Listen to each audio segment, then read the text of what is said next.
So good afternoon, everyone, and welcome. It's great to see so many people out today at the Canada's Farm Show, especially for a conversation that's right at the heart of Saskatchewan's economy and Canada's future. So my name is Val Watson, and I'm a partner at Deloitte here in Regina. And on behalf of Deloitte, thanks to all of you for joining us here today.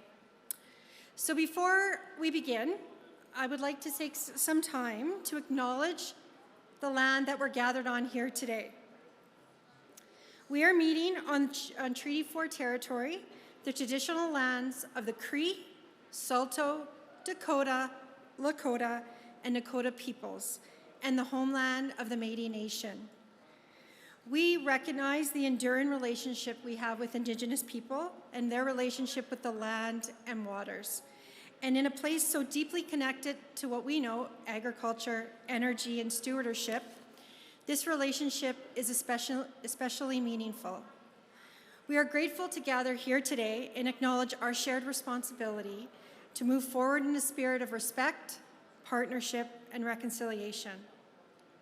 So we're so proud to be hosting this event today in partnership with Canada Powered by Women, an organization that brings informed, credible, and increasingly influential voices into conversations about energy, agriculture, and economic prosperity.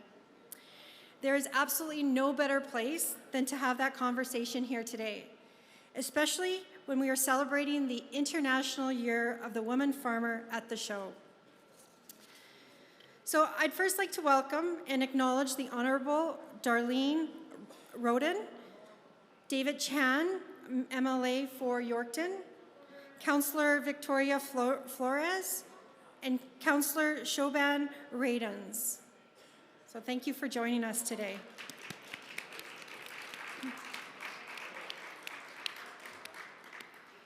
So I think we'd all agree we're at a moment where intergenerational farm transition, energy reliability, and economic resilience are colliding in a very real way.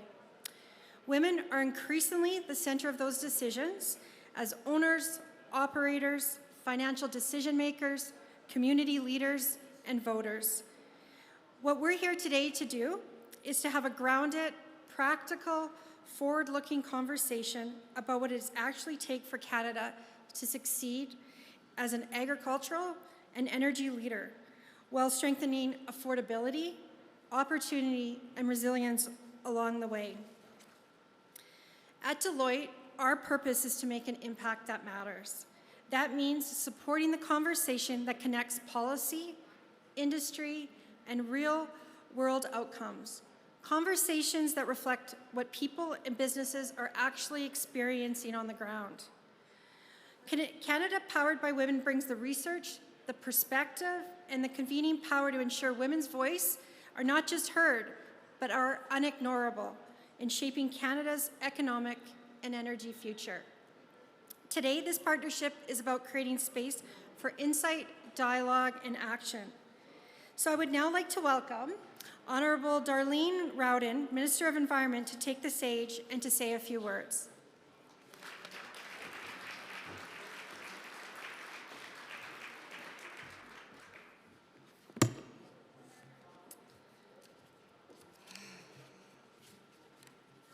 Good afternoon. Welcome, everyone. Thank you for having me. And thank you, Val, for that introduction. It's my pleasure to join you today at Canada's Farm Show to bring greetings on behalf of the Government of Saskatchewan. I want to thank Canada Powered by Women, Deloitte, and all the organizers and partners who came together to create this powering prosperity conversation. Events like this bring together the people who are building Saskatchewan's future: producers, innovators, business leaders, and community partners. This event and topic are timely as both agriculture and energy are taking center stage amid shifting global markets, new trade realities, and rapid policy change. Both sectors are deeply aligned with the Saskatchewan government's 2030 plan for growth. This plan is focused on creating jobs, building strong communities, and supporting long-term prosperity for Saskatchewan by protecting our resource sector. It makes sense that agriculture and energy are central to Saskatchewan's 2030 vision. These sectors make up most of our exports, support employment, and attract new investments to the province. That is why the growth plan sets specific targets to increase our total export values, increase crop production, increase livestock production, increase oil production, increase value-added agriculture processing, and grow our international markets. These goals are supported by continued development of our energy and agriculture sectors. We have already seen progress towards these goals, and in some cases already reached them. Saskatchewan surpassed its agri-food export goal ahead of schedule, reaching $20.2 billion in 2023. The province also achieved $49.3 billion in total exports in 2023, surpassing growth plan targets earlier than projected. This progress reflects strong leadership across the agriculture and energy sectors. As Minister of Environment, I see every day how environmental stewardship and economic strength are connected. We see this in value-added agriculture, irrigation expansion, machinery improvements, carbon capture technologies, and new energy systems designed to support affordability and reliability. These advancements help Saskatchewan remain competitive globally and support resilience in local communities. Saskatchewan's growth plan recognizes that adopting and scaling new technologies is essential for competitiveness and long-term resilience. Our export performance from agriculture to critical minerals demonstrates Saskatchewan's capacity to supply global markets. While we have capacity to supply the food, fuel, and fertilizer the world needs, strong trading relationships are crucial to getting our products to market. That is why the province continues to focus its efforts on market diversification. Our focus on international engagement has proven to be essential in a volatile global trading environment. Earlier this month, the Premier participated in a federal trade mission to India, one of Saskatchewan's largest and most important trading partners. The mission focused on strengthening trade in agriculture, energy, mining, and critical minerals, included discussions on improving market access. This mission led to an agreement to create the Canadian-India Pulse Protein Centre of Excellence. This work follows the Premier's participation in a trade mission to China in January, where discussions led to China eliminating a hefty tariff on peas and reducing tariffs on canola seed. This was an important development for Saskatchewan producers. The province's network of 9 international trade and investment offices play a key role in strengthening existing trade relationships while exploring new markets. In uncertain times, this province has relied on the relationships we built abroad, and we are seeing the results of these investments. The government, through our international offices, will continue to secure market access, resolve trade challenges, and create new opportunities for Saskatchewan's agriculture and energy sectors. Before I close, it's important to recognize the growing role of women across all of Saskatchewan's key sectors. Women are leading farms, managing operations, heading research programs, advancing technology adoption, and taking on senior roles in energy, environmental management, and agribusiness. Their contributions are strengthening decision-making, driving innovation, and expanding the talent base these industries rely on. This leadership reflects the reality that diversity in agriculture and energy supports stronger workplaces, broader perspectives, and better long-term outcomes. That will be evident in this afternoon's fireside chat and panel discussions as you hear from several accomplished female leaders. And it's why our government is proudly celebrating 2026 as the Year of the Woman Farmer. I will close now with a few funny but very real lessons or ideas I've learned in ag business. Number one, never complain about the weather. Someone has always seen it worse. They remember the flooding in 1967 or the drought of '83. Baler twine can be used to fix just about anything. Never throw it away. The chance of livestock dying is directly proportional to the amount you spend on it. You'll never find a 13mm socket when you need one. Choose the equipment you buy wisely.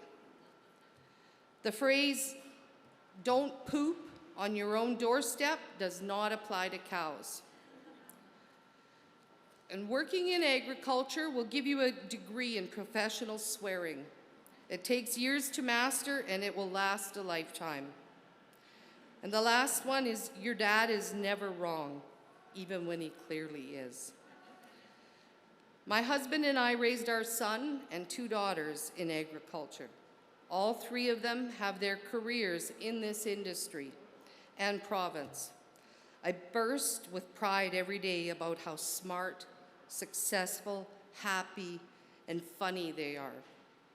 I love this province and thank those of you who are directly farming or supporting ag in Saskatchewan. Thank you. Enjoy the rest of the afternoon.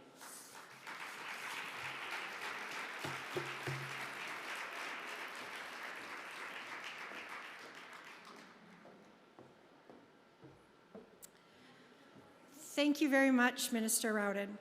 So now let's take some time to learn about Canada's Powered by Women. We want to welcome Tracy Bednarchuk, the CEO and one of the co-founders of Canada's Powered by Women. It's a nonpartisan, non-profit organization amplifying women's voices and shaping Canada's energy future.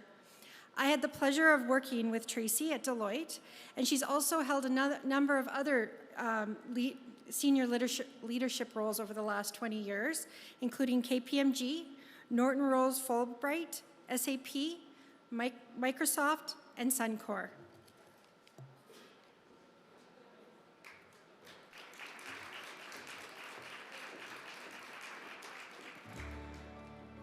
Canada Powered by Women started in 2019, and we were really just a group of women sitting around a table one Friday, then the next Friday, then the next Friday. We were just trying to get the voice of women into the energy conversation. We wanted to be a catalyst for that voice. We do a lot of traveling and a lot of conversations in different parts of the country. The reason we do that is because we share our research, then we discuss. We did a conference in Newfoundland. One thing that was really interesting about it for me was the Premier of Newfoundland spoke, and he talked about the emissions cap and that it doesn't work for their province. And then the Deputy Premier, who's also the Finance Minister, she mentioned that they did not support the emissions cap. And that was a big eye-opener for me. Regardless of your political beliefs and sometimes even your actual party, is that we do have some things in common in terms of what we want for energy policy. We should be discussing and having these conversations in these different parts of the country. Canada Powered by Women's voice is one of hope, optimism, making a safe place for women's voice to actually really come together, catalyze conversations. To know that we're representing them in this important discussion is going to move the country forward in the direction that we all want to see it going.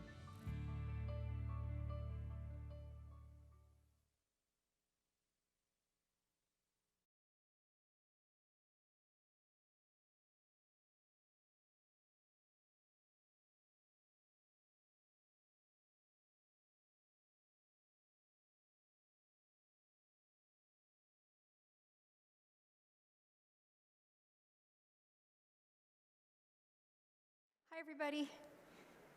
Thank you, Dustin, for joining us. I know you don't really need an introduction, but I'm going to make one and just share a little bit about you just for the audience. Dustin, many of you may know, is the former member of the Legislative Assembly in Saskatchewan. He was elected in 2006, and he entered cabinet in 2009 and went on to serve for 15 years with Premier Brad Wall and Premier Scott Moe. And over the course of his ministerial career, Dustin had several portfolios, including health, education, energy, and environment. And you were at one point the minister responsible for the Crown corporations. And his leadership spanned complex policy files involving public services, economic development, energy regulation, and infrastructure. And now you serve as a strategic advisor to a Saskatchewan-based energy services company and as a corporate director, bringing extensive experience in government, regulation, and strategic leadership to the sector. So thank you for joining me. It's going to be a great chat. Thanks for having me, Tracy. So we're just going to get right into the research that Canada Powered by Women does, and we'll take the next kind of 25 minutes or so to take you through that. But first, I really wanted to say thank you to Deloitte for having us here at the Farm Show, and we're really excited to be in Saskatchewan. And also, I'd like to thank ATCO, who is the presenting partner of the tour that we're doing right now, which is a national tour. And of course, we do research every year, and this is the first public release of our research. It's brand new, hot off the presses. We've been doing this work for 4 years, and we do an annual survey, and this is what we're going to share with you today. We commissioned the survey to give voices to women in the whole discussion around energy and to give evidence about what is important to women when it comes to policy. And we know there's a very strong bridge around energy, economy, and agriculture, and so we'll make those connections today. Our vision and our mission is around sound energy policy, and that's what we work towards. So Dustin, maybe before I get into a bit about the data, what would you like to share as we get started? Yeah, no, first of all, Tracy, it's a pleasure to be here with you, and I want to thank you and your organization for what you're doing all across this country to raise the importance of not just energy policy, but also the role that women can play in developing and implementing and executing on energy policy. I think that this is such an important time, and I think we're going to talk about this this afternoon, and the panel will talk about it as well, but such an important time for the energy sector in Canada. Obviously, lots of issues going on around the world that have an effect on it, but a lot of issues here at home over the last number of years that have had an impact. We can, I think, talk about some of the negative impact that they've had, but also, I think, some of the momentum that we're seeing in the industry right now. And also a great time to talk about how a lot of the challenges that we see in the energy industry are also similar to agriculture. And right now is a time, I think, for energy and agriculture to really come together and work together on addressing some of these challenges that we have in this country. For sure, and mining too, which I think is really important in this province. So I'm going to tell you a little bit about the audience of Engaged Women. Yeah, absolutely. And feel free to ask me some questions. So, you know when you're in your car and you're driving and you have the radio on and you hear a poll says, well, we work with a pollster called Leger. They're one of Canada's preeminent research firms. And our audience is what we call engaged women. And what we mean by that is women who say that they're very informed, they take in the news, and they want to say in policy. We surveyed just over 1,000 women across the country. We make sure that the survey is proportionate to the population, and we run it both in French and English because we obviously were surveying in Quebec.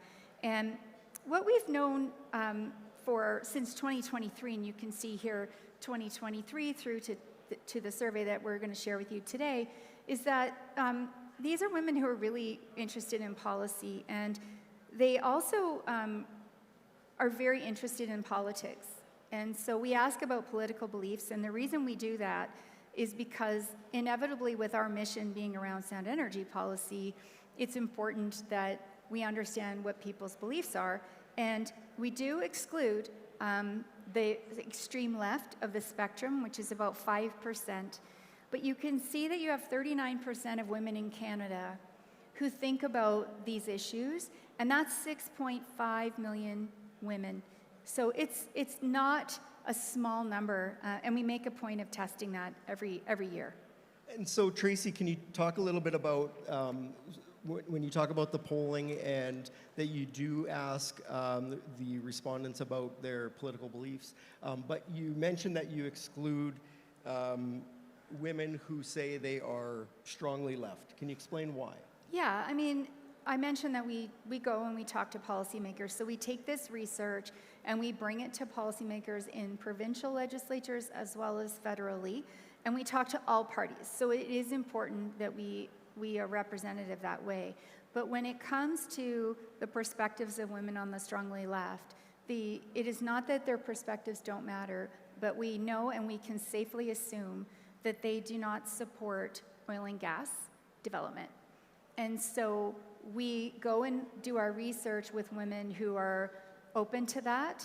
And it's kind of like if you were a chicken producer or you wouldn't go talk to a vegan to ask their opinion because they're probably not going to buy your chicken.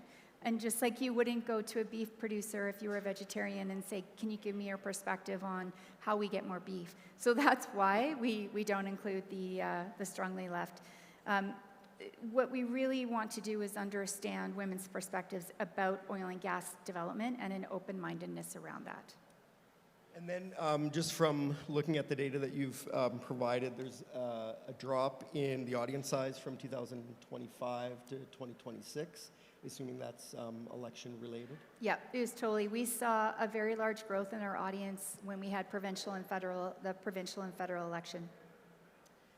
Now, from my background in government, obviously governments do a significant amount of research and polling on the views of the public, so I'm familiar with research demographics. This audience is fairly homogenous in that there's not specific items that are identified like income or education or where they live or ethnicity. You don't see traditional demographic anomalies when you look at defining the term engaged women? That's right, because it's really more about behavior that is defining, and we're pretty proportionate across all the traditional demographics. So we're going to basically take you through some key themes, and I mentioned that we do this research on a regular basis, but we always have to distill it down to the net, and so we're going to focus on these key themes. And the first one is that the idea that energy is a strategic engine, and so women don't really think about energy as being like a utility. We see a whole lot more going on with that.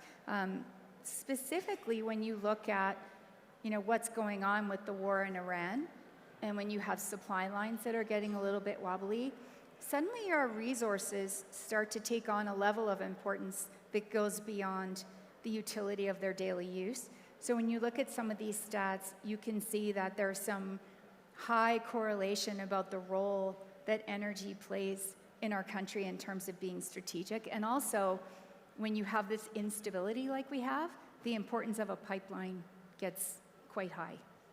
Yeah, and I think these numbers would track very well with what you would see in Saskatchewan when it comes to these issues, including from the agriculture industry. I think that, as a province that we export over 70% of the things that we produce around the world to 160 different countries, 160 plus different countries. We are among, if not the highest export-dependent province, jurisdiction in Canada. In fact, I found this statistic this morning that our export volume per capita in Saskatchewan is double the national average. So it gives you a sense of the important role that exports play. And when you look at some of these issues, including issues around pipeline, we know that as a landlocked province like Saskatchewan, there's really only a couple of ways that you can get your products to market. And so when we, when we're setting a goal as a province, for example, of right now we produce about 450, 460,000 barrels of oil a day. The Premier has set a goal of getting that to 600,000. That's the official goal. I think unofficially he'd like to see that at 1 million. When you look at wanting to dramatically increase the amount of products that you're exporting to the world, there's only a couple of ways that you can get those products out. And so the more that we tie up egress on our roads and our rail for other products, that's going to obviously have an impact on agriculture and getting our agricultural commodities to our export destinations around the world. And so I think that's why, you know, you've seen in the past support from the agriculture industry when it comes to things that maybe aren't connected directly to their industry, but indirectly, such as the support for pipeline development in this country. You know, when you look at the statistic on here around the connection to oil and gas, and this research was done in February, and then of course the war had happened, so the geopolitics just keep changing on a regular basis. But I did want to call out that I'm not saying Alberta and the prairies are the same, but we're always very close in the research. So the prairies is at 90% in terms of thinking about the role of energy. But I wanted to mention that for the first time ever, Quebec is at 77%. So 2 years ago, it was like 38% in that recognition. So things have absolutely changed, and they keep changing, like it's a constant discussion. This theme is about leadership and what is women's call to action for government. And, you know, this time last year, we were in the thick of U.S. trade threats, tariffs, new president taking office in the U.S. And at the time, women were like, hey, you know, like this is urgent. Like we need energy security, we need economic sovereignty, and there was just a lot going on this point. And since that time, there's been a lot of memorandums of understanding, a lot of new things that have been signed, lots of partnerships with Indigenous nations, and all we know is that the uncertainty will just keep prevailing, because who knew we were going to be in a war situation? We have CUSMA coming up. There's just a lot going on. So, Dustin, a question I have for you, especially having been in government, is like how practical is the application of this feedback from women, which is essentially saying like, be clear, be decisive, and get going? Yeah, I think this is certainly from a government's perspective, something that's really critical to be able to attract capital into your province for major projects.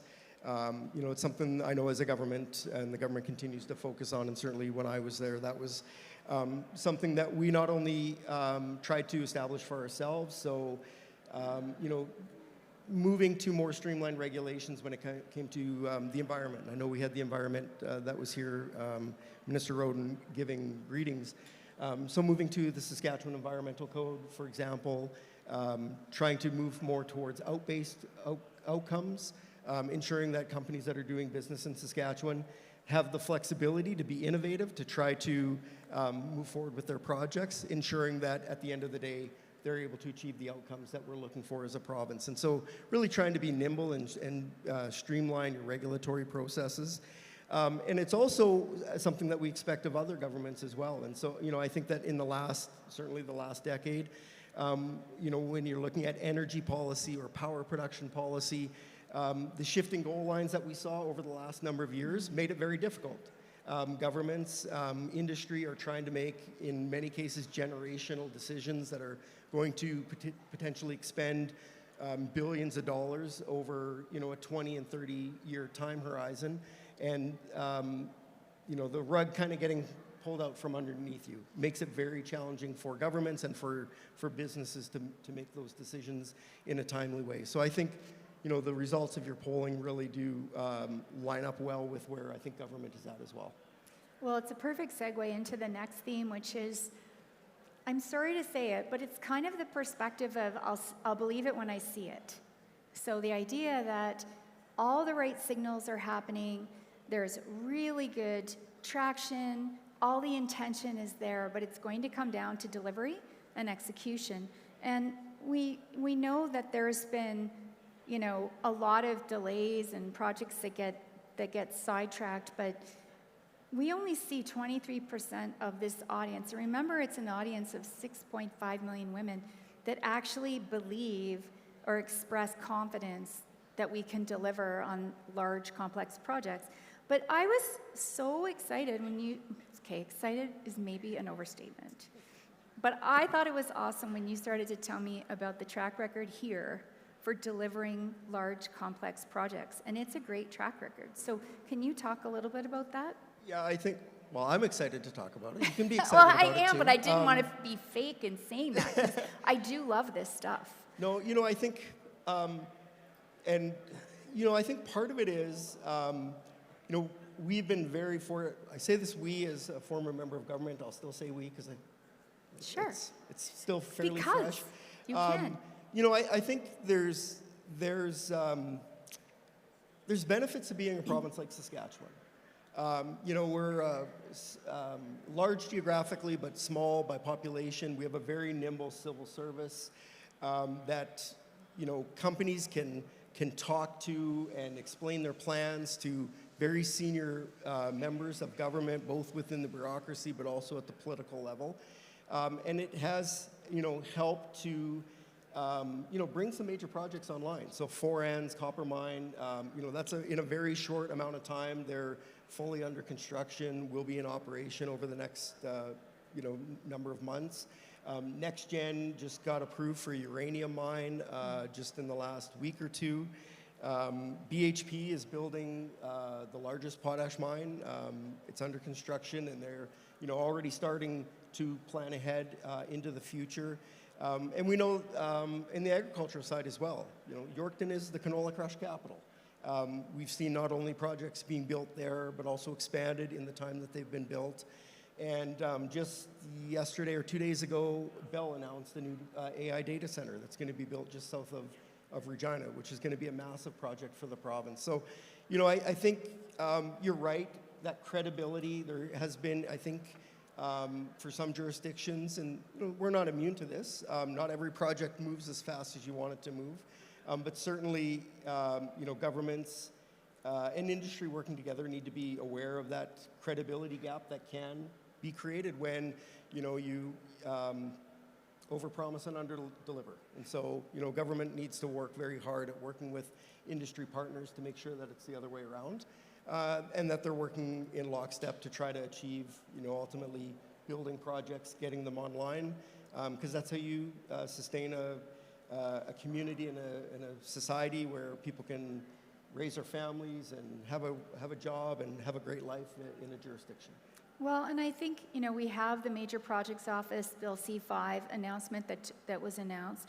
And, it's things like the Impact Assessment Act with an enduring cycle of review that have really delayed projects. And with Bill C-5 and the Major Projects Override, it's an override. So the policy that has been in place hasn't actually been removed. And I think for women, engaged women correlate and understand that these delays in projects really affect affordability. Like, they're not translating to kind of the daily living. So export diversification, I think, I mentioned earlier that the place we were in last year, and we had a scenario where it was like, oh my God, we got to do everything, and we got to decouple from the U.S. and really look at diversification of export. But what we are seeing this year is a bit of a shift, and the shift is that women want us to maintain our relationship with the U.S., but also diversify trade. And they're sort of looking, we're seeing in our research, for Canada to maintain that relationship and do all of these other things at the same time. So I think that's a really important shift that we've seen. Also, that a lot of people don't know how much our supply chains are integrated. The fact that we don't have a pipeline that goes from east to west, there's a lot in all of this, and we do need to do that maintenance, like, for us to be a superpower. Maybe you could comment a bit about our export, and you mentioned it at the start. We can come back to how important that is in this province. Yeah, certainly. I'll, just the importance of trade for Saskatchewan. As I said before, 70%, more than 70% of our products that we're producing in this province are being exported to over 160 countries around the world. That's why the Premier and the Government of Saskatchewan has put a big focus on engaging with our international partners. That began under former Premier Wall, who led a number of companies on many missions over his 10 years as Premier of Saskatchewan, being in country and many of the companies that were there were agricultural companies, including from my constituency, who, you know, didn't have that ability on their own to really get in market in, you know, whether it was India or China or whatever country that might have been. And I think Premier Moe has taken that to another level by opening up trade offices. The trade missions were great, but, you know, you're in country for 5 days and then you leave. And there's, you know, how do you continue, how does the government, but also how do those businesses that are relying on that trade, how do they continue that momentum when the trade mission ends? And so those international engagement offices have been really important. I think there's 9 that are open now. I think, you know, there certainly is plans for the initiative to do more of those. You know, I think that it shouldn't be a surprise to anybody to see that Premier Moe was invited by Prime Minister Carney to go to India and China here in the last couple of weeks. That's because of the amount of time and the relationships that Premier Moe has built in those countries. And so I think that, you know, was, you know, frankly, I think significant for this province to have our Premier be a part of those. And I think that really ties into, you know, when we talk about energy and agricultural policy, and, you know, at first it might seem like the two aren't really connected, but certainly we've seen that in this country, where tariffs on EVs, Chinese EVs, had a direct impact on agriculture here in Saskatchewan. And, you know, when you look at the two and the fact that, you know, one, the canola industry is an over $40 billion industry for this country. Most people in this country don't realize how important canola is to not just Saskatchewan, but to the entire country. And that was being pitted off, unfortunately, and thankfully it's for the most part been resolved, but that's, you know, was pitted off against really energy policy, in this case EVs, that, you know, we may or may not build EVs at some point in central Canada, and it might rely on $50 billion in federal dollars to be able to get us to that point. And you know, so that was a real tangible example of where agriculture really was, you know, disadvantaged because of energy policy in this country. My last point that I'll say on this is that it's important to expand these trade relationships, but the U.S. one is also one that's important. So I'm glad to see that that was reflected in your polling. Donald Trump has the ability to change a lot in 4 years, but he can't change geography. And I think as a country we have to remember that. Yeah, I mean, maybe instead of elbows up, it's just kind of one elbow, and we still, you know, It's kind of how I play recognize hockey. that. Well, you can't throw away 150 years of relationship and geography based on one person. And there'll be lots of enduring relationship and capacity when he's not there.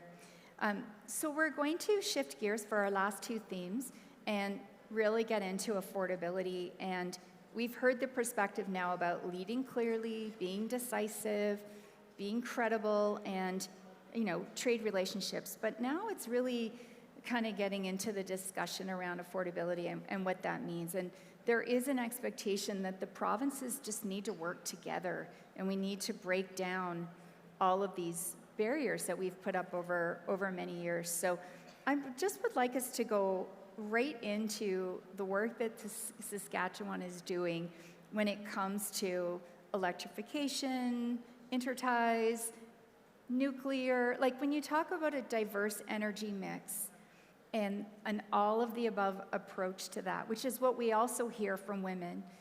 Women expect that responsible energy development is going to create affordability, 100%. So can you talk about that? Yeah, absolutely. I think that this is, you know, I think one of the most important issues that any government is going to be facing over the next number of years. I can tell you that in the 2 different times I was SaskPower minister, you know, what a utility like SaskPower looks at in terms of, you know, recommendations when it comes to, you know, this is what we think we need to do in terms of ensuring that we have a strong grid and we can supply power to everybody. And those projections, because of how fast technology is changing, I talked earlier about the AI data center that's going to be built outside of Regina. That's 300 megawatts. That is an incredible amount of power. And so the projections were changing, if not on a yearly basis, or even more frequently than that. And so these companies and governments are going to have to make some pretty big decisions over the next number of years. And that's why we've been working with provinces. That's why, as minister, I was able to sign an MOU with Alberta, for example. We have MOUs with Ontario and New Brunswick when it comes to the development of small modular reactor technology. I know the current minister of SaskPower has, just I think in the last couple of weeks, has talked publicly about work that's being done by the provinces to ensure that there's more interties between provinces. Because of the rate of growth that we're going to see across Canada with the electrification of the economy. And so that's all very important work that needs to be done. I think for a long time there was a thought that we are one Canadian grid. And so we should just be able to move power back and forth, and it's really easy. And we're really not. We're 13 individual grids, and there are some interties, but there needs to be more. And so that's some really good work that I think the ministers are doing. But it's really going to require some trade-offs, because these are going to be very big generational decisions that governments need to make, and they're going to cost a lot of money. Yeah, expensive. Exactly. They're infrastructure. Going to be, they're going to be expensive, and so I know every utility, every power minister is struggling with, how do we ensure that we have enough capacity in the system to be able to power our economy, but also keep rates affordable for our citizens. 100%. We need to have policy, though, that does translate to these big decisions, big generational initiatives, but also brings it down to the individual. And when in our work we talk about the me and the we. So the me is policy and decisions that affect you as an individual at a household level and seeing it in that lens. And then when we talk about the we, it's the big macro perspective. So for example, if we're talking about attaching or connecting the grid across provinces or in a north-south capacity, which by the way, that's all happening with Ontario and Quebec and Atlantic Canada, it's a big topic of discussion, then how is that outcome translating to everyday affordability? And how these projects are going to be funded is also another big piece of the equation.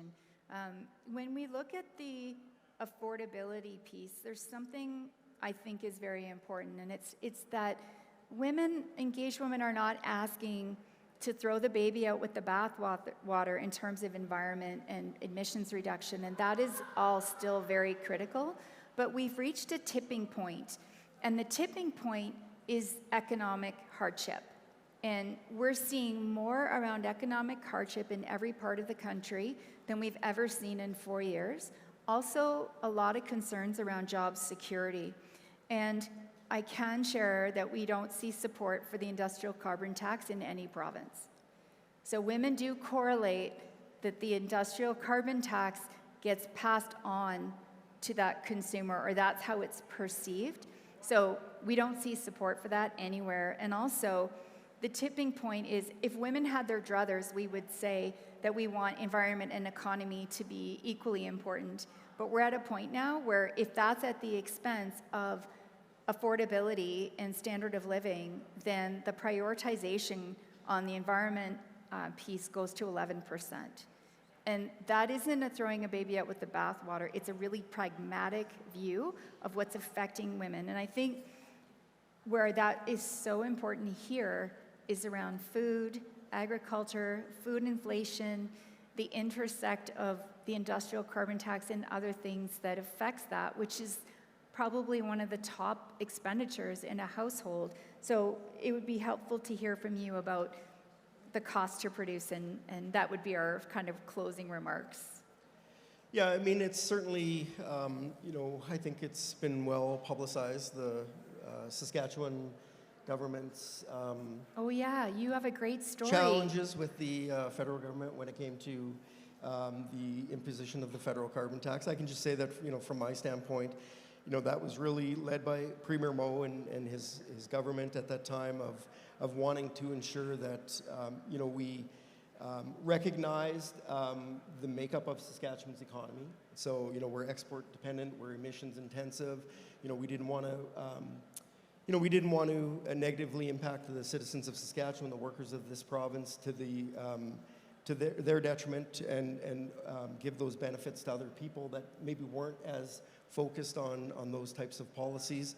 And so it came to the point where Premier Moe decided that we were, in this case, going to, for example, exempt families and farmers from the imposition of the carbon tax. Which when it was came to very fuel. bold. That was a very bold decision. Well, I'll just say this, it's quite something when the Premier kind of outs you as the person that's going to go to carbon jail, if it comes to that. I can say it was an interesting experience going home after the end of the day and my spouse asking how it was work. And I said, well, we've had to retain legal counsel because the Premier has designated me to go to carbon jail. But it never came to that, thankfully, at least for me.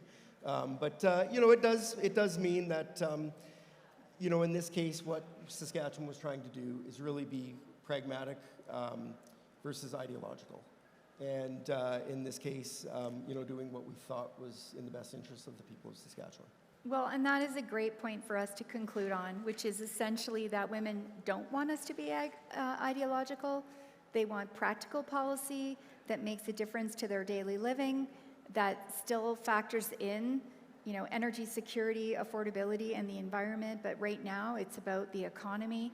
And, I just want to again thank everybody for being here. Thank Deloitte for presenting this opportunity for us. Thank you. And if you want to learn more about us, here's a couple of QR codes. You can join our network. And we just appreciate you listening today. Thank you. Thank you.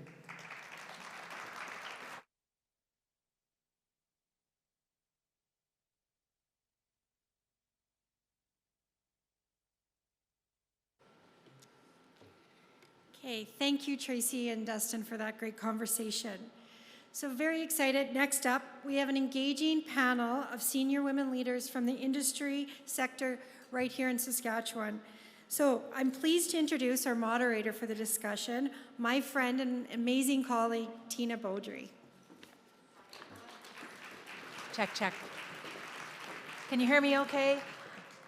It's great to be here today. I want to introduce some of the members of our panel. Tessa Ritter, the Manager of Stakeholder Relations for Bunge, is with us today. We have Justine Hendricks, the President and CEO of Farm Credit Canada. I can't talk all of a sudden. Amber Beemans, a partner in Beal, Will and Beemans, a board member at both SaskPower and ISC, and Dara Hertzak, the Vice President of Corporate and Community Relations, as well as Deputy Vice President of Cameco. Please join me in giving these wonderful leaders a warm welcome.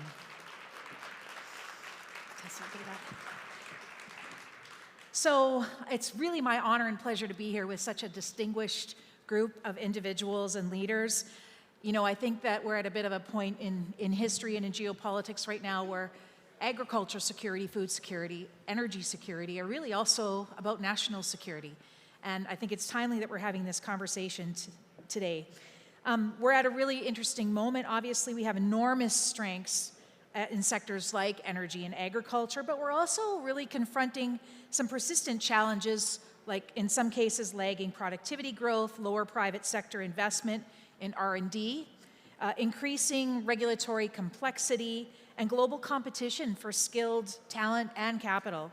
And at the same time, technologies are really shaping your industries and are advancing rapidly. The stakes are high.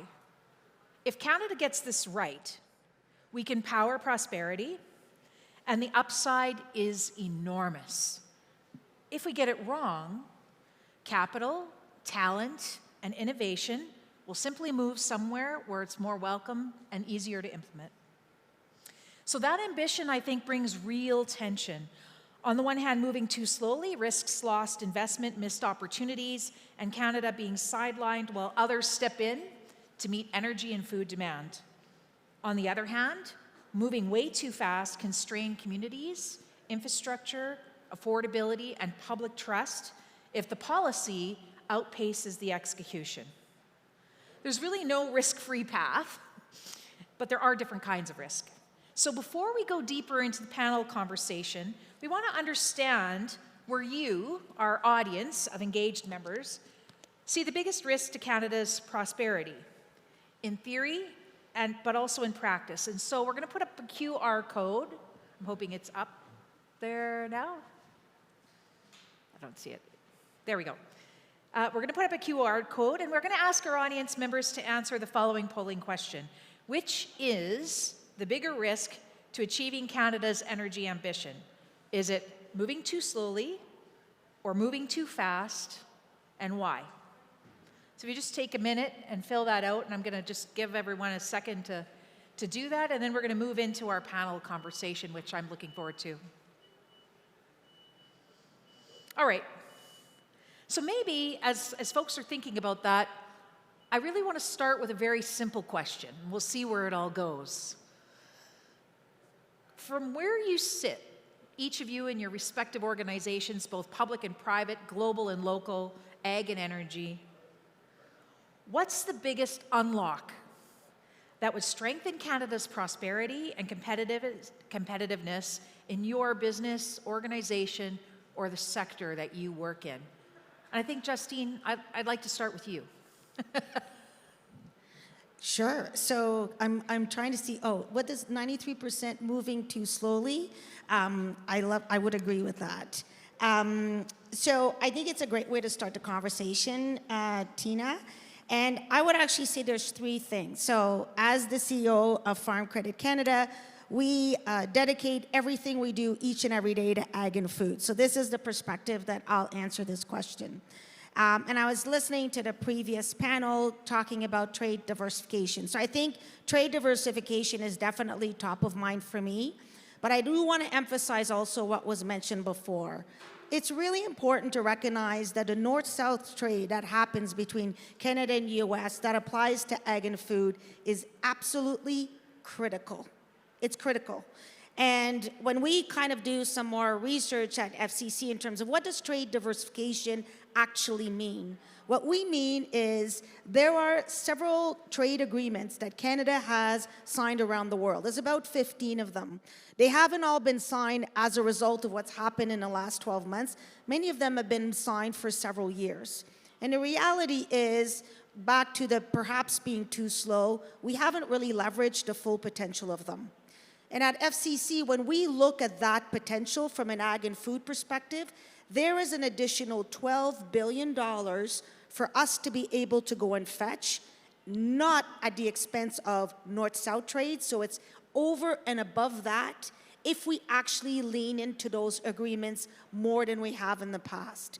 And that's one of the areas where we believe, and again, part of the conversation around Premier Mo and the additional travel around the world, I know Saskatchewan does a fantastic job with having actually representatives in different key markets that are looking to make that connect back to the province to facilitate that trade. So that would definitely be one of them.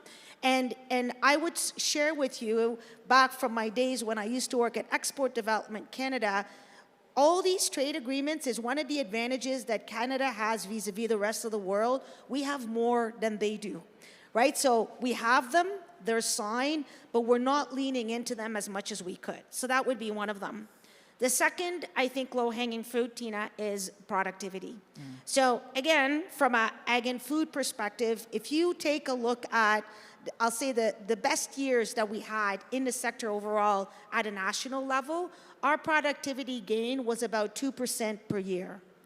Today, it's less than 1%. So what we challenged ourselves is, what if, because for us, we were able to achieve 2% once, so let's give ourselves a target that we've been able to achieve before. So if we were able to bring back the productivity growth in ag and food of Canada up to 2%, back to when it was in the 90s, we would unlock almost $30 billion in net farming income for rural communities. So there's real dollars and benefit to be able to get to that.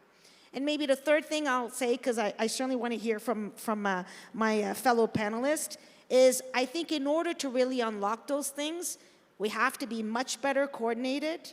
We have to have agility, because that's the name of the game today. And we've got to execute, right? And that was also a theme in the past panel. But in order to do that, I really think there's an opportunity that we can tell a better story the Canadian story in terms of what the industry has to offer. And I think a good citizen of Regina and Saskatchewan, Murad Al-Khatif, always says, you know, the world needs a little bit more of Canada, particularly these days. And this is our opportunity to show them an amazing story we have to offer. So those are the three things I would say that could really make an impact. Thanks for that, Justine. So I heard trade diversification, productivity, and coordination. Tess, I'm going to go over to you. You're also in the ag sector. Would these be the biggest unlocks for you as well in canola, or do you have other ones that you'd like to highlight? I want to make sure this is on. Okay. I'm going to have a bit of a challenge because I'm a hand talker. So holding the mic and talking, I hope it's not too awkward. I would share a lot of the same opinions that Justine has. I think the biggest hack for us, or from where I sit, is making sure we have a regulatory system in place that's increasing Canada's competitiveness on the global stage. And the reason why I say that, just something that we're hearing, obviously due to the geopolitical unrest that's happening right now and the trade disruptions that have happened over the past couple of years, everyone keeps saying, you know, our major stakeholders, we need to diversify. And, you know, agriculture is one of the most diversified industries that exist. In our company, where, you know, we are exporting to 70 countries around the world. So I would argue we're quite diversified. So maybe the discussion needs to be more about how do we increase market share in some of those countries. We can't totally move away from the 1 and 2 countries today, but how do we truly increase that market share? And it's one of those instances where I think we need to look at home also to see what can we do here to increase our competitiveness. And just a quick example of that is, you know, in Saskatchewan, we're 1,700 kilometers to the Port of Vancouver. The only way we're going to get our grain there is through railways. There are 2 of them. Grain is federally regulated, rail is federally regulated, the port is federally regulated. So there are things that we can and can't control when we're talking about logistics. What we can't control are the extreme weather events that have been happening, the fires, the floods, the washouts. The railways are very quick to literally rebuild a railway that could be washed out. But there are things that we can control, I think, as a country.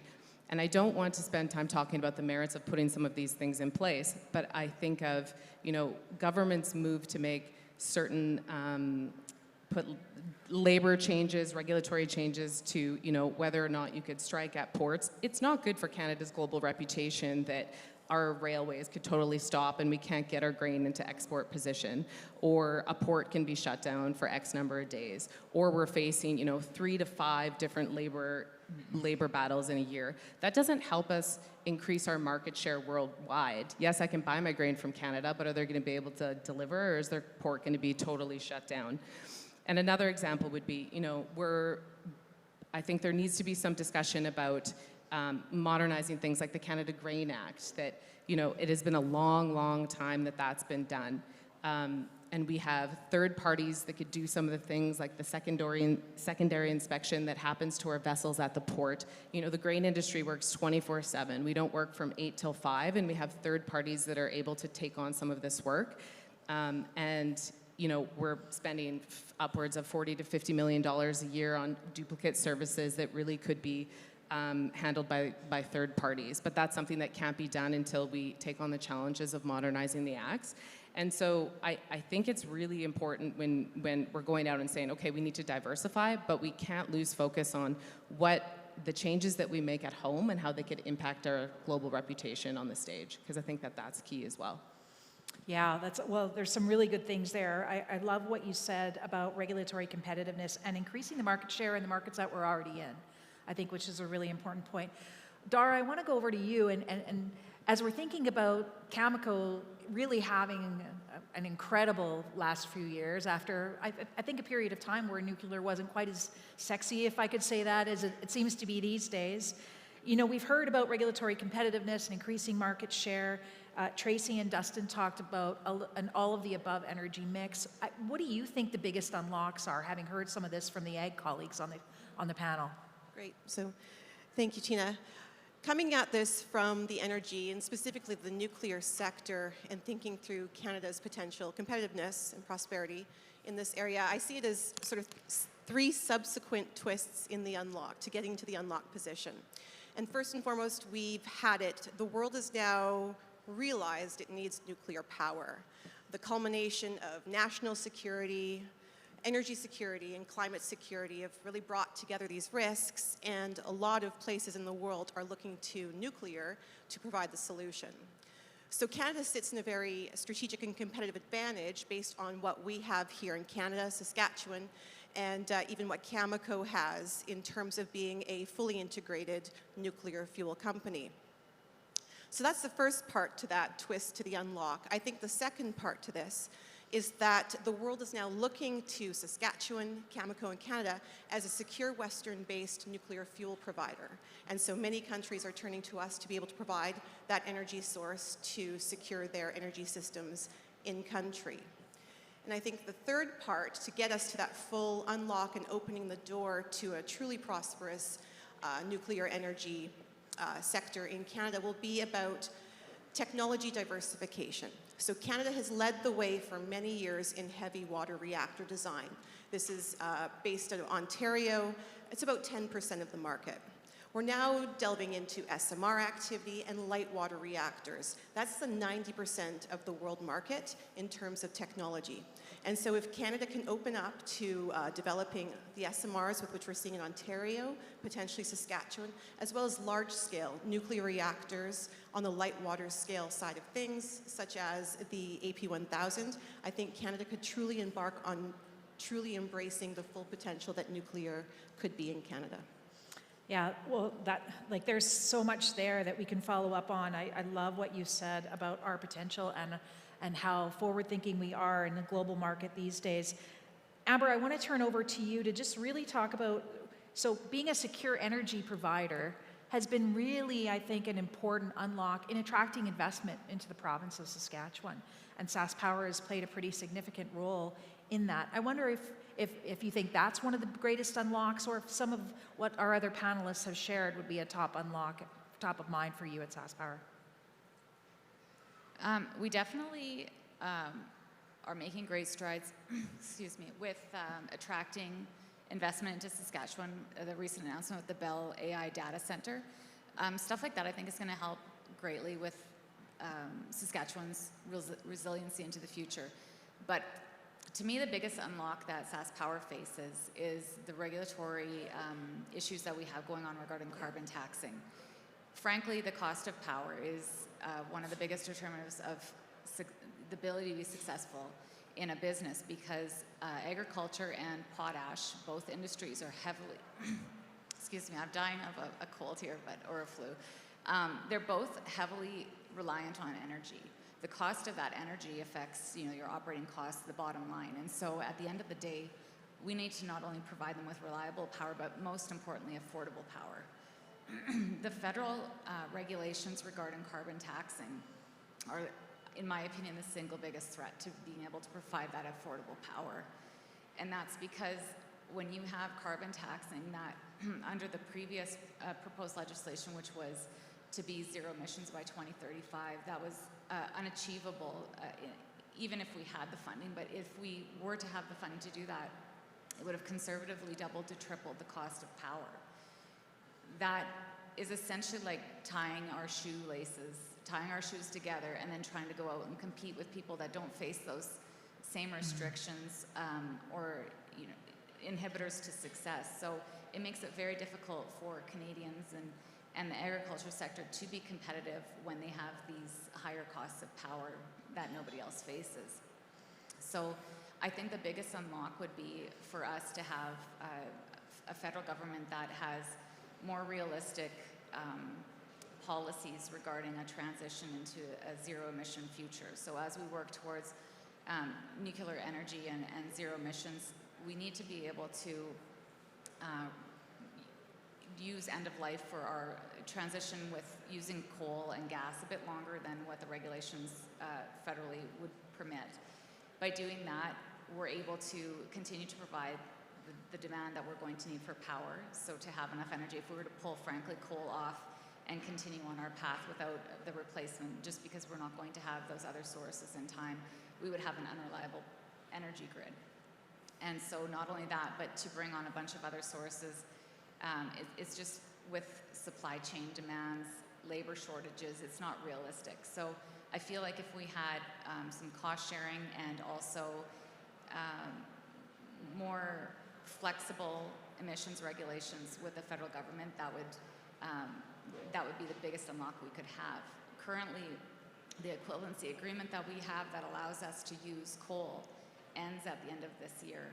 So it's imperative, and our provincial government is doing great work with negotiating an extension or a new equivalency agreement so that we can continue on using coal to its end of life, slightly extending it, modernizing the coal grid, coal energy sources that allows us to provide that reliable energy. To try to do it at a quicker rate by 2035, or to try to bring on nuclear before we're able to afford it, to get all of those costs in a shorter time period, makes our energy extremely unaffordable.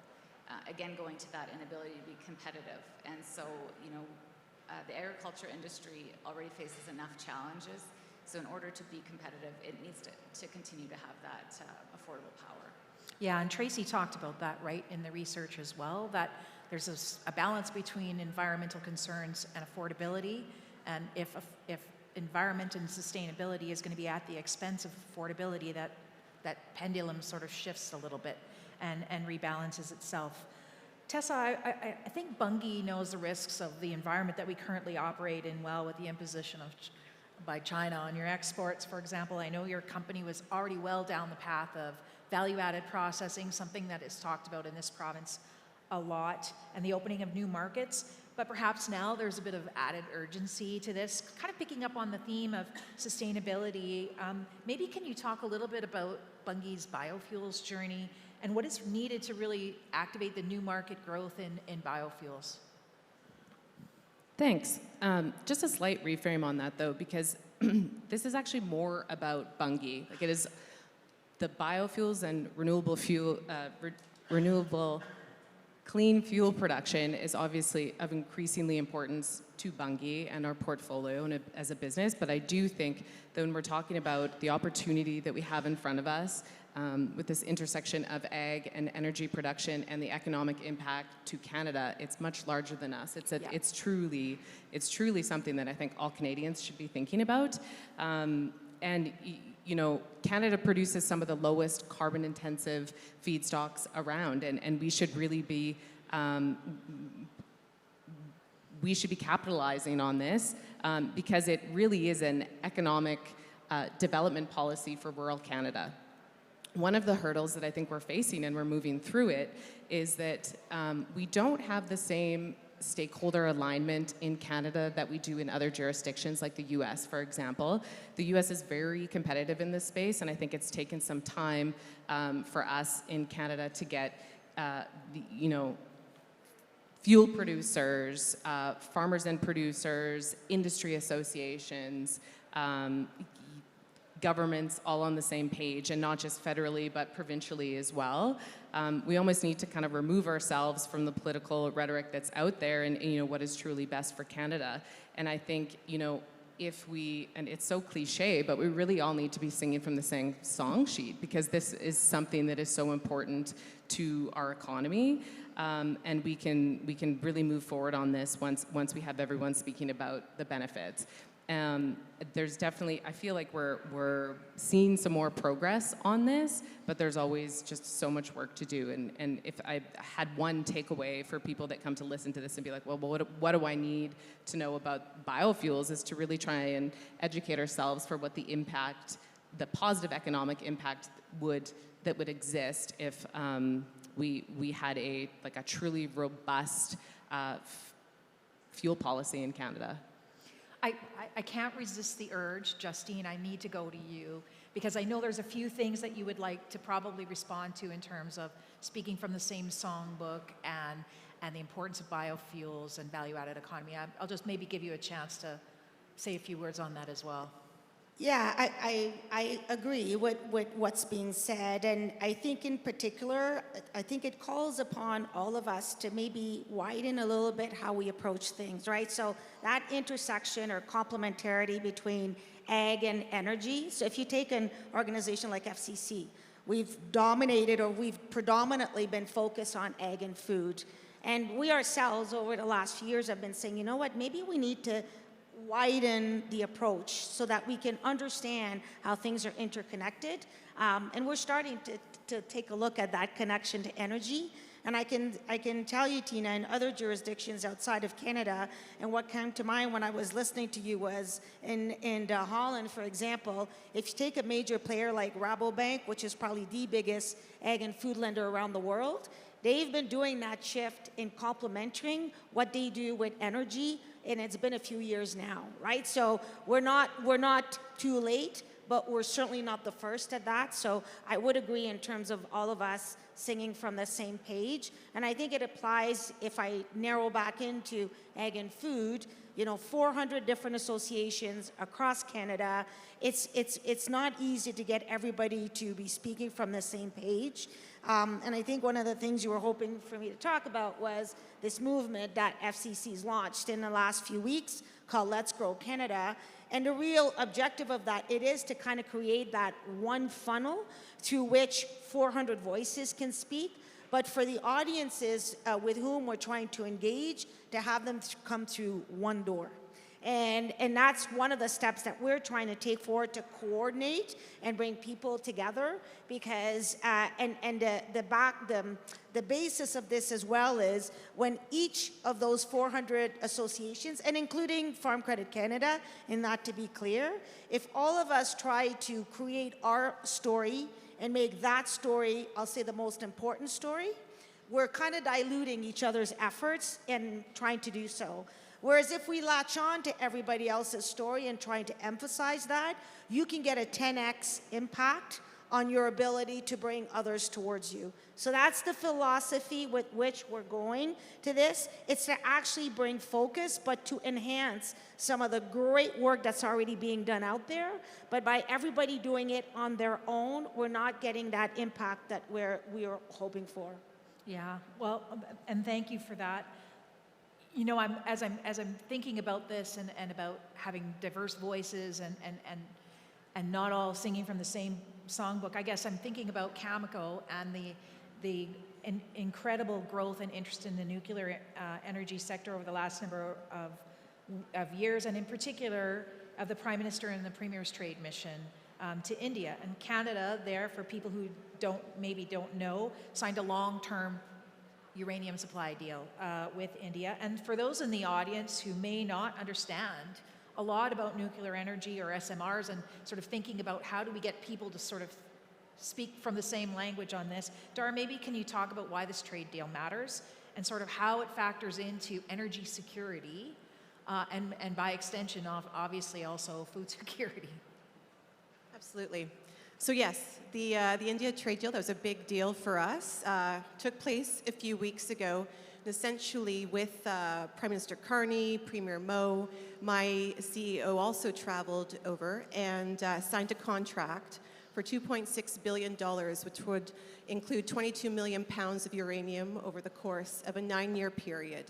And India currently has about 24 operating nuclear reactors, and so that uranium will be used to fuel those reactors in country.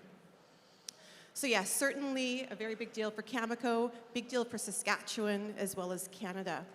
And just in terms of being able to understand how that factors into the sustainability and long-term energy security, Cameco is a global nuclear energy company. We provide nuclear fuel to utilities based in 16 countries around the world. And like India, many other countries are coming to Cameco in Saskatchewan and Canada to provide that fuel to them as well. And so I've figured it out to about 7 key factors for why we have what the world needs in terms of being able to provide that sustainable energy source. So the first and most important, I think, is our significant uranium deposits based here in Saskatchewan. We have the highest grade, largest mines in northern Saskatchewan. Cameco mines its uranium from both Cigar Lake and MacArthur River mine sites in northern Saskatchewan, and that's where all of the uranium comes from in Canada. A second point is we have the complementary fuel services required to get that uranium into a nuclear reactor. So once the uranium is mined in northern Saskatchewan, is milled there at the Key Lake Mill, and then shipped to Ontario, where it goes through our Blind River refinery and down to Port Hope, where our conversion facility site is, and then into fuel manufacturing, where it is then prepared for nuclear reactors either in Canada or around the world. I think a third point in why we can provide this type of sustainability and security is that Canada does have the opportunity to have many or multiple technology options in terms of power development. We're seeing obviously the heavy water reactor in the CANDU fleet, our SMR fleet that's currently coming together, as well as potential large-scale nuclear. So all those points, Canada having access to those energy sources. A fourth point is the skilled workforce that we have available. For many years, the nuclear workforce has been developed in Ontario and also too in Western Canada, from Saskatchewan's mining industry, Western Canada's energy industry. I think we have a great base here to be able to provide that workforce development and begin to prepare for the next phase of the industry in Western and all across Canada, essentially. A fifth key component, I would say, is our world-class regulator being the Canadian Nuclear Safety Commission. If you're going to have a robust nuclear industry, you need a robust regulator, and we have that in the CNSC. And I think also too, in terms of a sixth point, having top safety record and standards, environmental standards, as well as social and socio-economic partnerships that we build through our industry, and ensuring that the public is along with us and there is true transparency in the industry. And the seventh and final point in terms of building out an effective and robust industry, I would say, is ensuring that it's industry-led and government-enabled. So ensuring there is sound policy and regulation behind what business can do to really push an industry forward. So to wrap things up, I guess, yes, India, really fantastic deal for Saskatchewan, Cameco, and Canada. And as we move forward in ensuring a sustainable and long-term secure energy source, those 7 key factors can truly be based in Saskatchewan, Canada, and offer it to the world. Thank you for that. And you know, that long-term sustainable energy source is really important, but we're not going to get there overnight. We've said that a couple times in this panel, and when you're here at Farm Show, one of the things that you'll hear very often is the cost of inputs.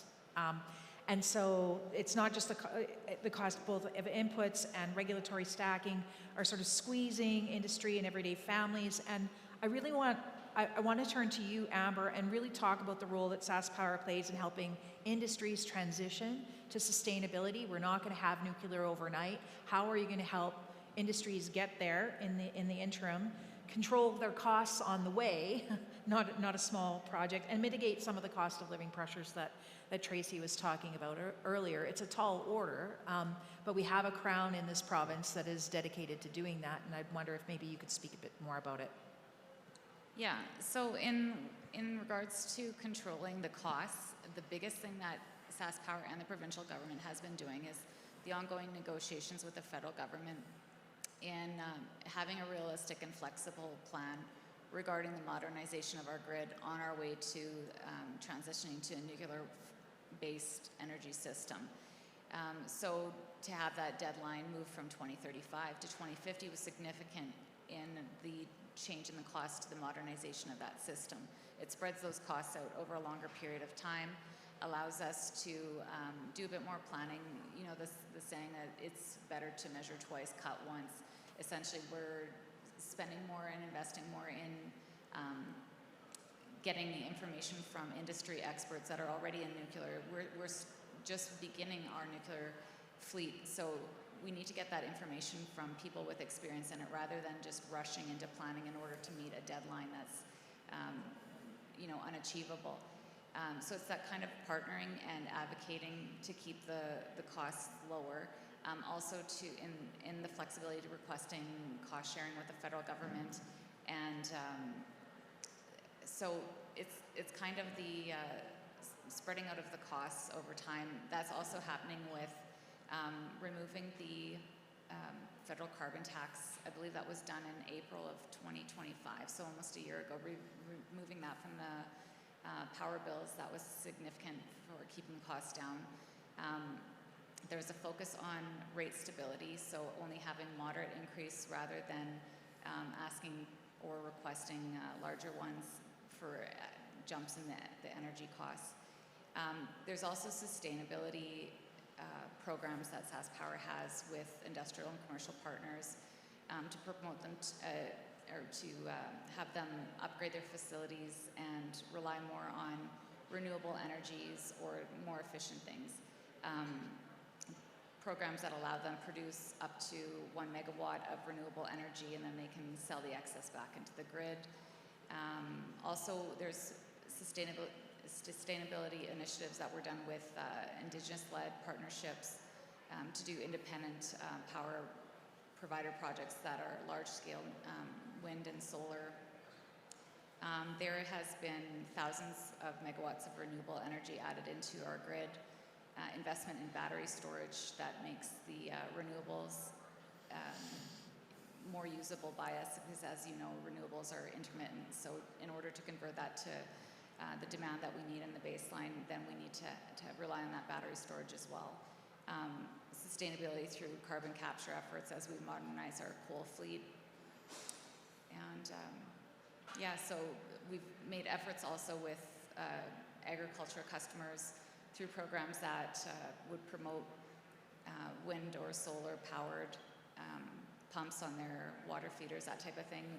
We reduced, in I believe it was 2023, the calculation formula that's done for the minimum demand, so that the high peak levels that farmers use don't affect their power bills for 11 months, it affects it more for 6 months. So there's different initiatives that we've done to keep the costs down and make it affordable as we make our transition.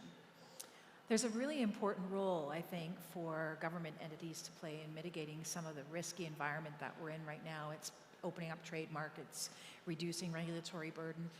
FCC also plays a really important role in helping farmers mitigate risk at this time.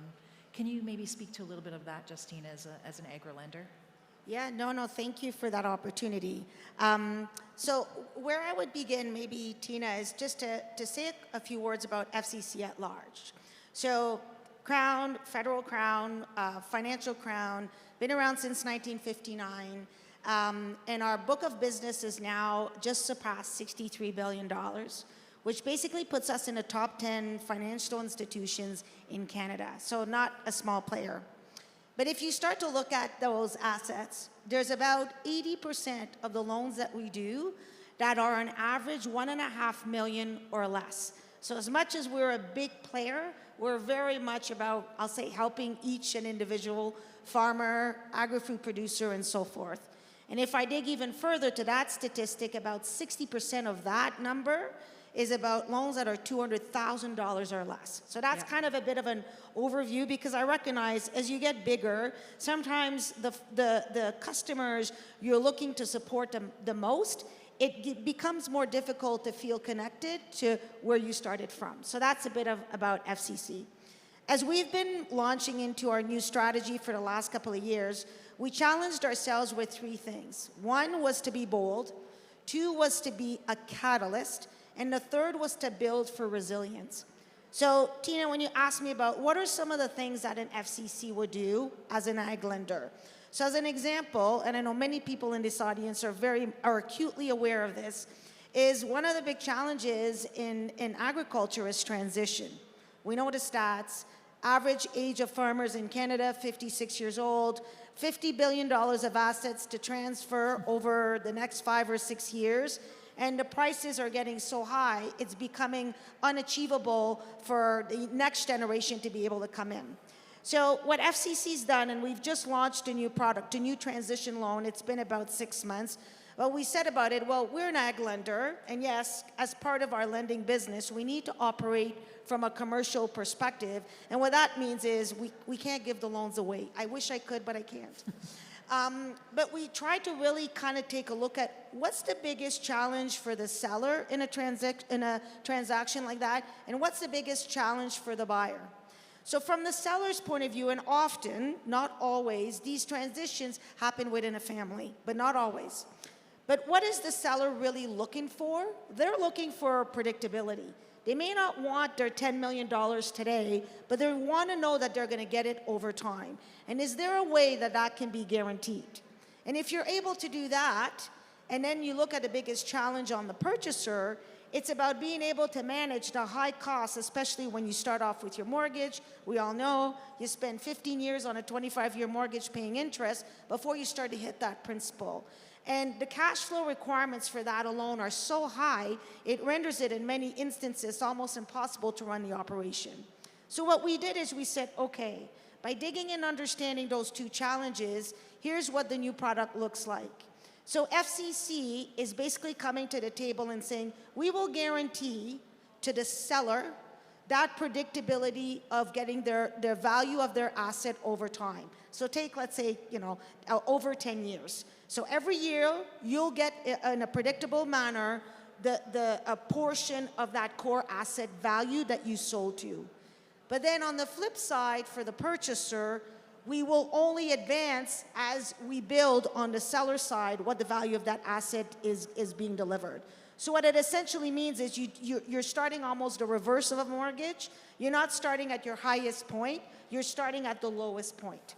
So take, for example, a $5 million loan that we would do in a transaction like that. By us coming to the table and guaranteeing it, the purchaser would be able to save upwards of $2.7 million in interest cost and be able to pay that off 7 years faster than if we did it what I call the traditional way.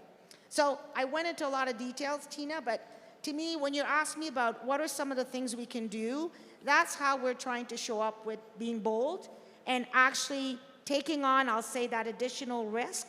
But the only way you can do that is if you really understand both sides, like what's important to both parties, and then seeing if there's a way that we can mitigate that. So that would be one example. The other area that I think is really important, and we've touched a little bit on it in the panel, is how can we de-risk the adoption of new technology. So let me give you a couple of stats. If you were to compare the investment in ag tech that happens south of the border to Canada, the ratio is about 23-1. And sadly, the 23 isn't here, it's down there. So I see some people going, oh my God, yes, it's not good. So what we're trying to take a look is to say, how can we reverse that, right? And if you think of the quantum or the sheer size of the ag and food industry in Canada and how we show up internationally, that proportion should be way different. So what we decided to do last May is we said, okay, if we want more investment to come into ag tech, we got to put our money where our mouth is. So FCC last May said, we will commit that between now and 2030, we will deploy $2 billion of additional capital in the ag tech space and in ag and food in general, okay? About a month ago, over and above that, and that's where our role of being a catalyst came in, we were able to bring a coalition of about 20 investors, and they together committed that they would add on top of our $2 billion, $5 billion of investment commitment to the ag and food sector. I normally get an applause when I say those numbers. And I'm told that folks in Saskatchewan, come on, make me proud. I know you can applaud. So think about it. That is probably the single biggest commitment to ag and food in Canada. I don't want to say in my lifetime because I'm going to age myself, but at least 30 to 40 years. It's huge. And the other thing that's really exciting to us is that we were able to bring commitment from investors that traditionally don't invest in ag and food. And that's a really important point, because I see a bit of a theme on the stage related to that is how can we bring the great news stories of all sectors, and some of them are really significant contributors, but let's be honest, they don't get the airtime that they deserve. And we feel a little passionate about that. So when we were able to go and get that, we saw that as making a big difference. And the other thing that I want to take the opportunity, if you allow me, Tina, is Yes, there's the $5 billion commitment, and now we have to make sure it gets deployed. Yes, there's example like the transition loan, but I want to be super clear and say we understand ag and food starts in rural communities. And that is very much top of mind for us at Farm Credit Canada. So as we're kind of taking a look at the cross between biofuels and agriculture, or when we're looking at different solutions to either be a catalyst or be bold, we're really starting to put that lens from how do we contribute to the thriving of rural communities, right? And that pushes us as a financial crown, dare I say, to go maybe a little bit beyond the pure ag and food and to say what's on each side. And if there's something that we can do on each side, well, we're certainly willing to take a look at it. And that's not just in terms of lending products, that's in how we invest in research and development. So we, in the last few years, did a partnership with GIFT, the Global Institute for Food Security, of about $5 million specifically to advance research in the ag space. If I take Saskatchewan locally, in the last 3 years alone, Farm Credit Canada has invested back into communities $10.5 million, whether it's through food banks or different programs. And I know everybody on this stage also contributes, but for us, there's not just one lever. We might be the ag and food lender, but we're also a provider of advice. We are very proud of the role that we can play in rural communities and really want to contribute there. And then also, last but not least, as we see some different trends, we want to do the part we can to enable and hopefully for as quick as possible impact towards transition as an example. So those would be some of the things that we're up to and how we're trying to show up in the market. Just one or two things. Just one or two. One or two things, and $7 billion. Okay. Tessa also had made the point about economic development and rural policy, right? And so we've got time for one more question, and it's my experience that if I sort of just leave it kind of open, it goes in really interesting places. So I don't want to taint it too much, but there were a few themes here that maybe I'll just prompt a little bit about. Innovation was certainly one. There's a number of our university friends in the audience today. I'd love to hear if there's a place for research innovation. We know that corporate R&D in Canada generally is quite low. We're talking about challenges in productivity and competitiveness. We talked, a few of you touched on labor, but we didn't really get into labor shortages or how we're engaging our Indigenous communities. So maybe I'll just open it up here and ask you, and we'll see who's brave and goes first. What have we missed? What have we not talked about that is really critical to this conversation about powering Canada's prosperity and unlocking our future? Okay, Dara, you're looking at me, so I'm gonna You've been caught. You should look down, yeah. No, never make eye contact. Right. I thought about this too, and there's a lot of themes, obviously, that are in common here between energy and agriculture, and I think particular are the partnerships. And I lightly touched on that in my response earlier, but certainly for us to be able to operate in Saskatchewan, in northern Saskatchewan, it's very important for us to be very closely connected to our northern Indigenous communities. And so working very closely with local communities has been a major part of what we do. So near our mine sites, we've developed collaboration agreements with a number of those communities in which we develop 5 specific pillars in building out our work together. Those being workforce development, business development, environmental stewardship, community engagement, and investment. And so being able to work in the north, in those sites that are remote, essentially, they are fly-in communities. We've developed very strong, robust community partnerships. So on the workforce development side of things, we have a very strong prioritized workforce recruitment. And so in our mine sites currently, approximately 50% of our northern workers are from our northern communities and Indigenous. So that's a very important part to what we do in northern Saskatchewan. Also, too, on the business development component, I believe in 2025, we procured over $250 million worth of goods from northern contractors. So that there, too, operating in the north and buying from our local businesses. On the environmental stewardship side, we are very working very closely with community organizations to ensure the environment is kept pristine, as well as our community investment dollars certainly going to northern Saskatchewan on the different types of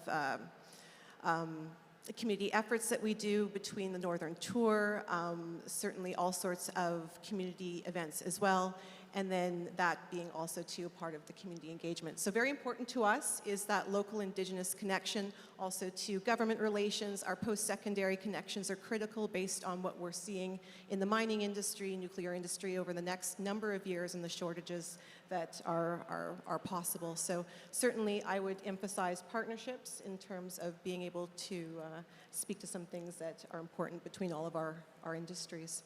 Yeah, no one can do it alone. Yeah. Tessa, do you want to maybe speak to, maybe have we missed anything? Yeah, I was just going to build on the partnership piece a little bit, and it just makes me think, never waste a good crisis. And I think we're at this really important intersection right now. And if someone would have told me a year ago or 6 months ago that you would have seen, the Premier of Saskatchewan on a trade mission with the Prime Minister, I would have never believed you. And I feel like, with affordability and food and the energy transition and economic development all in the forefront, and everyday Canadians being more interested in this discussion, I think partnerships are going to become increasingly important.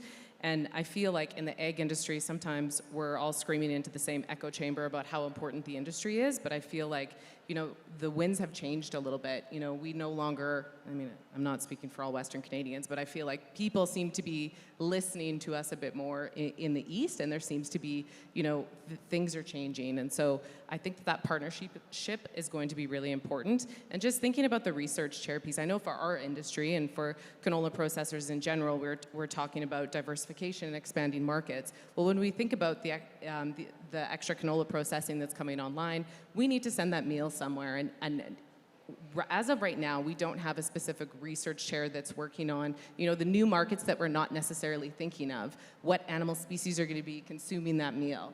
What type of, is it going to go into aquaculture? What can we make with the, canola meal? And so I think, partnerships not only with governments or universities or community, just, we all need to continue to work together on this discussion, because not one company or one university or, one organization is going to solve this issue. It really is going to take all of us working together.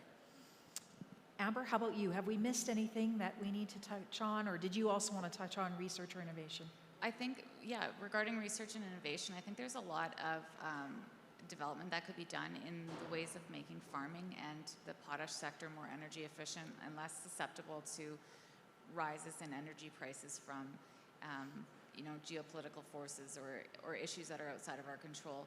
Also, there's going to be a huge demand in the not too distant future for a nuclear sector, and there's tradespeople, as previously mentioned, that they're mostly in Ontario. They need to be developed here. We need educational programs here already to be training people to be ready for that, as well as I think that they're predicting 2,500 to 3,500 is what the workforce is going to need to be to facilitate that industry. In addition to that, there's the AI data centers. There's things that are coming to Saskatchewan that, while they seem far off and when they'll be fully implemented, we need to start preparing for that workforce now and attracting that talent here. Because just as there's a shortage in the supply chain for the actual things that we need, the products and the goods, there is that same shortage for the labor forces that we're going to need and the trained people in those areas. Okay. And Justine, you get the last, and then we'll wrap this up so that people can start having cocktails and cocktails. Okay, it's me. Yeah, I'm between cocktails. That's okay. No pressure. Okay, so let me try two things. I will quickly say one thing we didn't talk about is data. Yeah. But we talked about the data center, but data is important. But that's not what I want to talk about. So I'd like to tell a story, and but before I tell a story, I have to warn you. I'm going to bring up a painful event, I think, for all of us. But forgive me for that. Do you remember that Canada hockey U.S.-Canada game that we all got up super early to watch and then cried for the rest of the weekend? So, but I don't know about you, but what I noticed during that game while I was trying to breathe as I was watching the players, did you notice how that entire arena was cheering for Canada? Like, I could hear it in my living room, and I turned to my daughters and I said, can you hear? Like, the world is really rooting for us, okay? So when we launched our movement, Let's Grow Canada, a few weeks back at our annual conference, I tell this story about when I went to Singapore last year. So those that have heard it, I apologize, but I'd like to end on this story. So I go to Singapore, meeting great people, and it's actually a Canada-Singapore conference, great representation from Saskatchewan and so forth. And, you know, we're exchanging with some different investors. And at one point, I'm having this exchange with the investor, and I get the opportunity to ask them for a question. So I go, oh, you know, do you have any feedback for us? So go back a year ago, right? A year ago, February, March, new administration down south. Like every 15 minutes, our phone is buzzing because tariffs on, off. So it was pretty stressful. So it was a good break, actually, to go to the other side of the world. But the first thing that fascinated me was how the other side of the world was really looking at us, and how the other side of the world probably knows us better than we assume. So I asked this investor, do you have any feedback for us? And he says, well, Justine, let me start off by saying, like, you know, Canada has what the world wants. You have water, you have land, you have talent. We have to invest in all of these things, but the world looks at Canada with a great deal of envy. And then we talked, of course, about what was going on around the world and everything. And then and at this point, when I was giving my speech at the conference, I said, I was feeling pretty confident about the feedback I was going to get. So my smile was getting bigger and bigger until he kind of drops this bomb on me and he says, Justine, and he literally said, what the hell is Canada waiting for? Like, the whole world is kind of ready to root for you, not root, Justine, for Canada.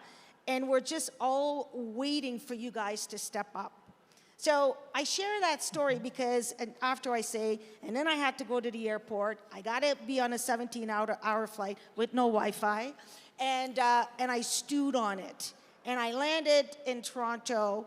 And after many delays, as all of us all live when we go through Toronto, I said, that's it. Like, FCC, we're going to do something about it. And that's what sparked the trigger of us launching this movement.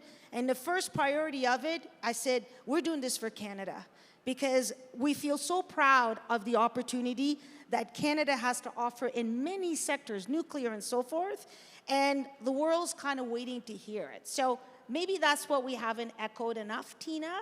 And I agree, like, you know, let's say there's more openness. Not only do we need the openness, we need to make things happen.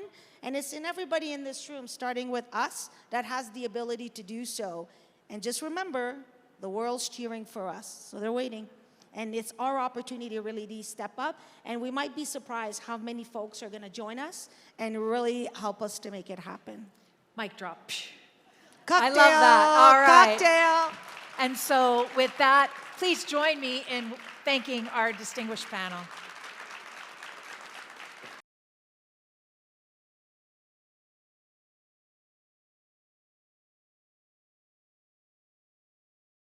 What a great discussion. Thanks again, ladies. So again, you heard over and over, in Saskatchewan, agriculture and energy are inseparable. Together, they power our economy, support affordability and jobs, and position Canada as a global leader. I think Justine summed it up right there. And women are increasingly the center of those systems, leading operations, managing risks, shaping policy conversations, and strengthening communities. So a bit of a call to action today before you leave. Let's keep this conversation going in your businesses, your communities. Make sure you use your voice, whether you're a leader, operator, policymaker, or advocate, and stay engaged with the Canada Powered by Women and partners like us at Deloitte as this work continues beyond today.